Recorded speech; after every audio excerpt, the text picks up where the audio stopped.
femme enceinte perd la vie à Dzopé après une chute de la table d'accouchement où les sages-femmes l'avaient laissée seule. La population proteste contre la négligence de ces personnes qui aident à l'accouchement. Et puis les parents d'élèves de l'Externat Saint-Paul primaire du Plateau continuent de manifester leur mécontentement face à la décision de l'archevêché de détruire l'établissement d'excellence pour construire à la place un supermarché. Le bras de fer entre parents d'élèves et l'archevêché se poursuit. L'archevêché a décidé de démolir l'Externat Saint-Paul primaire du Plateau et de construire à la place un centre commercial, ce qui n'est pas du goût des parents d'élèves de cet établissement d'excellence créé en 1956. Après une rencontre avec le vicaire général qui a accouché d'une souris, les parents d'élèves ont fait un sit-in ce matin devant l'Externat Saint-Paul pour encore une fois protester contre la démolition de ce temple du savoir. Nous y reviendrons dans nos prochaines éditions. Les flammes ont dévoré la bibliothèque L'Oiseau Livre du Palais de la Culture de Treichville dans la nuit d'hier à aujourd'hui. Ce sont plus de 200 livres qui ont été réduits en cendres. Cette bibliothèque avait une particularité, c'était un avion. Cet appareil volant imitant l'oiseau naturel avait été cédé au Palais de la Culture il y a 18 ans pour héberger des livres qui comptaient la vie aux enfants. Joël Bossé. Une odeur encore forte de brûlé se dégage de l'oiseau livre dont il ne reste plus que cette carcasse. Méconnaissable ce jour, après le passage des flammes qui l'ont dévoré toute la nuit, cette bibliothèque a permis à de nombreux enfants de se cultiver pendant 18 ans. Acquis par la Côte d'Ivoire en 1979 avec son premier président Félix Houphouët-Boigny, le Fokker F-27 rebaptisé l'Oiseau Livre qui servait depuis 2002 de bibliothèque et permettait aux enfants de découvrir les histoires d'ici et d'ailleurs a rendu l'âme dans les flammes cette nuit. C'est autour de 18h50 ce dimanche que s'est produit le sinistre. Le premier responsable du Palais de la Culture, Dodo Koné, est dévasté par la destruction de cet avion bibliothèque chargé d'histoire. Depuis 2018, l'État a perdu son procès contre les propriétaires anti-guillemets de ce terrain-là, qui avait été attribué en 2008. Nous avons laissé quand même l'avion ici. Nous recherchons les voies et moyens pour le ramener au GATL ou bien sûr à notre site au Palais de la Culture. Mais avec la Covid, en 2020, on n'a pas pu le faire, on attendait. La réflexion était entamée. Houphouët-Boigny, c'était quelqu'un d'important en Côte d'Ivoire. Son premier avion, c'était un patrimoine de premier ordre. Et il nous appartenait, n'est-ce pas, de le conserver, de le protéger. Les enfants adoraient venir dans l'avion, lire, n'est-ce pas, les ouvrages qui y étaient. La perte est incommensurable, assurément. Un acte criminel ou involontaire? La police scientifique se chargera de répondre à cette question. Les agents du Palais de la Culture, eux, attendent que toute la lumière soit faite sur cette affaire. Je ne suis pas content de ce que cet avion qui a été pour le Palais de la Culture une fierté en termes de promotion de la lecture se retrouve dans cette situation quasiment, je ne dis même pas quasiment, calcinée en fait. Ça nous fait mal. C'est toute une histoire. Tout un pan de l'histoire qui est parti. Que la justice aille jusqu'au bout, que les enquêtes soient menées, que les responsables soient situés, qu'on sache qui a fait ça et pourquoi est-ce qu'on peut faire ça. On ne peut pas se comporter en ennemi de la culture.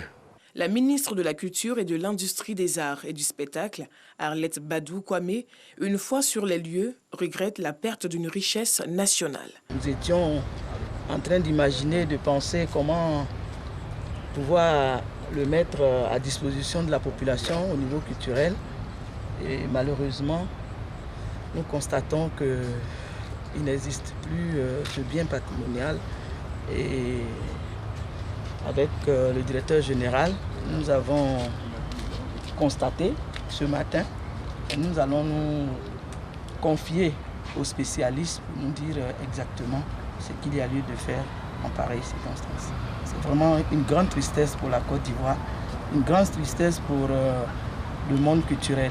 Ce voyageur ailé, tel un albatros, et reconverti en bibliothèque, permettait aux enfants d'apprendre à travers plus de 200 livres composés d'albums, de livres de contes, de nouvelles, de romans et de bandes dessinées. Comme annoncé dans les titres, une femme enceinte de 40 ans a perdu la vie le jeudi dernier à Dzopé, dans la région de Lamé. Elle s'appelait Biba Zerbo et avait 40 ans. Ce jeudi soir donc, Biba s'est rendue en parfaite santé à l'hôpital général d'Adzopé pour y rencontrer son médecin et donner naissance à son bébé. Les sages-femmes de garde ce soir-là lui ont administré quelques soins avant de la laisser seule dans la chambre, selon les témoins. Envahie par les douleurs de l'enfantement, elle fait alors une chute et perd la vie. Une mort de trop qui pousse la population d'Adzopé à demander que justice soit faite. Alassane Drabo revient d'Adzopé. Le plus grand centre amplisseur de gaz à butane de l'intérieur du pays, situé dans la zone portuaire de San Pedro, sur une superficie de 3,7 hectares. Capacité d'emplissage 60 000 tonnes par an, soit 4 130 bouteilles par heure, toutes catégories confondues, avec une capacité de stockage de 640 tonnes. L'occasion qui nous est offerte ce jour est heureuse et belle. Elle résulte de la vision et de la volonté de l'État de Côte d'Ivoire d'améliorer les conditions de vie des ménages ivoiriens. Le gaz butane est une énergie propre. Son utilisation contribuera aux efforts de l'État dans la lutte contre la déforestation en diminuant considérablement le recours au charbon et au feu de bois. Ce centre d'emplissage du gaz ivoire, filiale du groupe marocain Aqua, a été inauguré par le ministre d'État, ministre de l'Agriculture et du Développement rural, Kobena Kwasi Adjoumani, représentant le Premier ministre Patrick Achi. À travers cet investissement de la société Gazivoire, la société Gazivoire nous permet de rapprocher et de faciliter l'accès des populations du sud-ouest au gaz butane et s'inscrit bien dans la politique du gouvernement visant à améliorer le bien-être des populations. Le Maroc et la Côte d'Ivoire entretiennent des relations fraternelles, des relations d'amitié. Et plusieurs partenariats ont été signés dans beaucoup de domaines d'activité. Aujourd'hui, nous sommes ici pour parler de centre emplisseur de San Pedro. Je voudrais donc profiter de mon micro pour féliciter le Royaume du Maroc. Le centre emplisseur de gaz de San Pedro offre plus de 400 emplois directs et indirects. C'est le 4e centre d'emplissage de gaz à butane de l'intérieur du pays, après ceux de Bouaké, Yamoussoukro et à Bangourou. Comme vous l'avez constaté, c'était plutôt le reportage du ministre des Mines, du Pétrole et de l'Énergie, Thomas Camara, qui procédait à la mise en service du centre d'emplisseur de gaz butane de San Pedro, deuxième ville économique du pays. Ce premier centre d'emplisseur du groupe marocain Aqua va produire 60 000 tonnes de gaz butane par an et va permettre de créer 100 emplois directs et indirects. Et c'était les explications de Sam Conan. Parlons paix à présent, les leaders mondiaux, parmi lesquels Mohamed Bazoum, le nouveau président du Niger, et Ben Lamban Ki-moon, l'ancien secrétaire général des Nations Unies, ont exposé sur de nouvelles approches de la paix universelle. C'était ce week-end lors du 6e rallye de l'espoir qui a eu lieu en Corée du Sud. Également au cœur de ce 6e rallye de l'espoir initié par la Fédération pour la paix universelle, la question de la réunification pacifique de la péninsule coréenne et le lancement du Think Tank 2022, retour sur les enjeux de cet événement avec Dangui Dangui. À l'initiative du Dr Ak Jahan-moon, fondatrice de la Fédération pour la paix universelle, les leaders mondiaux de divers secteurs d'activité ont jeté un regard critique sur les défis auxquels l'humanité est aujourd'hui confrontée et les opportunités de construction d'une paix mondiale durable.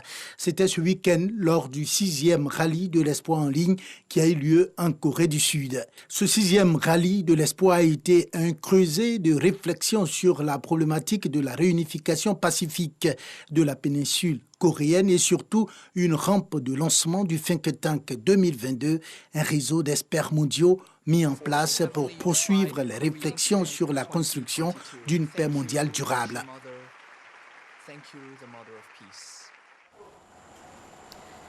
Je vous l'avais annoncé tout à l'heure qu'une femme enceinte de 40 ans a perdu la vie le jeudi dernier à Dzopé, dans la région de Lamé. Elle s'appelait Biba Zerbo et avait 40 ans. Ce jeudi soir, Biba s'est rendue en parfaite santé à l'hôpital général d'Adzopé pour y rencontrer son médecin et donner naissance à son bébé. Les sages-femmes de garde ce soir-là lui ont administré quelques soins avant de la laisser seule dans la chambre selon les témoins. Envahie par les douleurs de l'enfantement, elle fait alors une chute et perd la vie, une mort de trop qui pousse la population d'Adzopé à demander que justice soit faite. Nous reviendrons sur ce reportage d'Alassane Drabo qui s'était rendu à Adzopé dans nos prochaines éditions et nous vous présentons toutes nos excuses pour ce retard dû à une coupure d'électricité. Avant de nous dire au revoir, sachez que des hommes armés ont enlevé aujourd'hui 10 fidèles dans une mosquée dans le nord-ouest du Nigeria, près de la frontière avec le Niger.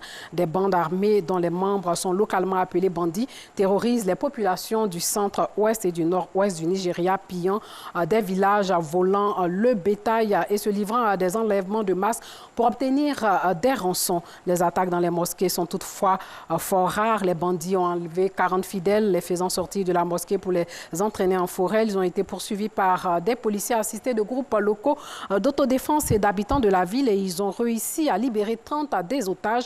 Les kidnappeurs ont pris la fuite avec 10 fidèles. Les assaillants seraient venus de la forêt de Dunborum dans l'état voisin de Zamza-Fara. Et pour finir, sachez que les accrochages violents, les pires enregistrés depuis des années, opposant depuis une semaine manifestants palestiniens et policiers israéliens, faisant des centaines de blessés à Jérusalem-Est, portion palestinienne de la ville sainte annexée par Israël. La question de Jérusalem-Est, l'une des principales pommes de discorde entre Israël et les Palestiniens. Le premier estime que toute la ville est sa capitale indivisible et les seconds veulent faire de Jérusalem-Est la capitale de l'État auquel ils aspirent.